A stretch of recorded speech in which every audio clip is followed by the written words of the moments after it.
konusu vatan bayrak olunca, bayrak olunca kaldırır havaya kaşı yörükler.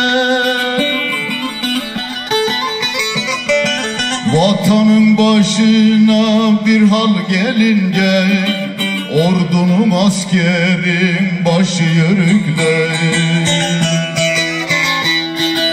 Vatanın başına bir hal gelince ordunun askerin başı yörükler.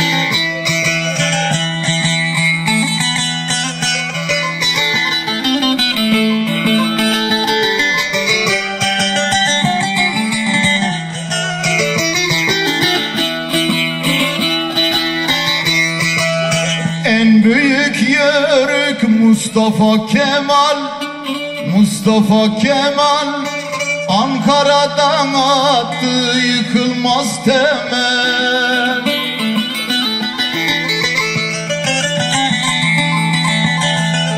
Vatanı korumak bütün emel, hudutların sökülmez taşı yörükler. Vatanı korumak bütün emel, hudutların sökülmez taşı yörükler, candır yörükler.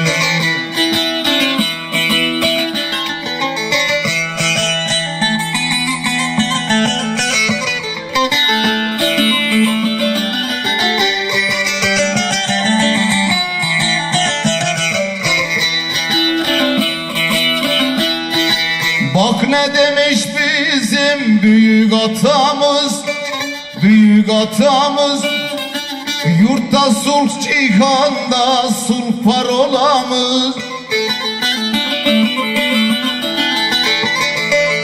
Kalpte iman dilden düşmez duamız, torozların gözünün yaşı yörükler.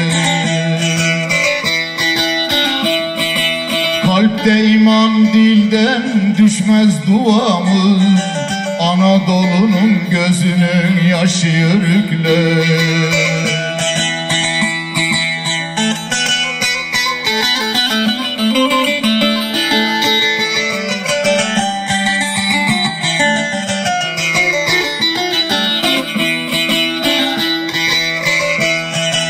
Şöyle bir tarihe bakalım geri, bakalım geri, göç etmişler Orta Asya'dan beri.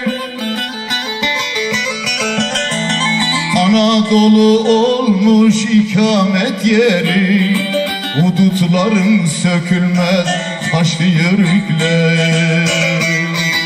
Anadolu'm olmuş ikamet yeri, hudutların sökülmez taşı yörükler, candır yörükler.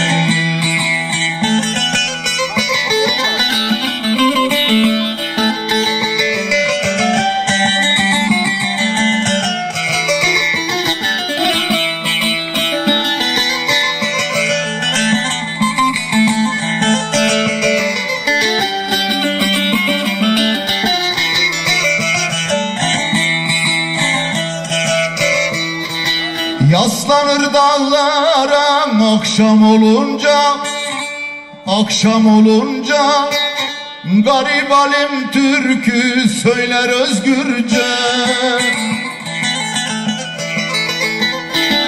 Çadırına bir misafir gelince, paylaşır ekmeği aşı yörükler, candır yörükler.